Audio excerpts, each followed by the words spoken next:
તો અમરેલીના સાંસદ ભરત સુતરિયાએ ગીરમાં સિંહોના મોત અને બેબસિયા રોગના મામલે ગંભીર ચિંતા વ્યક્ત કરી।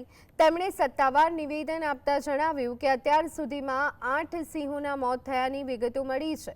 આ ગંભીર બીમારી અંગે તેમણે ગાંધીનગરના ઉચ્ચ અધિકારીઓ અને વન વિભાગ સાથે સતત સંપર્ક સાધી અને સિંહોના મોતના સચોટ કારણો જાણવાની કાર્યવાહી તે શરૂ કરી છે। સાંસદે વધુમાં ઉમેર્યું કે ગીરના સિંહો આપણી શાન અને ધરોહર છે, તેમને બચાવવા એ આપણી નૈતિક ફરજ છે। આ મામલે તેઓ આગામી દિવસોમાં દિલ્હી ખાતે કેન્દ્રીય વન મંત્રી અને પીએમઓ સાથે રૂબરૂ ચર્ચા પણ કરવાના છે।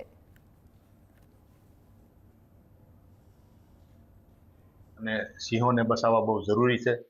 તમામ અધિકારી સાથે અને તમામ લગતા વગતા સાથે વાત કરી અને જે સિંહોનું મોત થઈ રહ્યું છે એનું કારણ શું છે, હાલ અમને 8 મોતોનું જાણકારી મળી છે અને આ વાત મેં ગુજરાત સરકારમાં પણ પહોંચી છે, મંત્રી વન વિભાગ મંત્રી, અને આવતા દિવસોની અંદર 2 દિવસની અંદર 1-2 દિવસની અંદર હું જાઉં છું દિલ્હી, ત્યારે હું વન વિભાગ આપણા કેન્દ્રના મંત્રી સાથે અને પીએમઓ સાથે પણ આ વાતની ચર્ચા કરવાનો છું।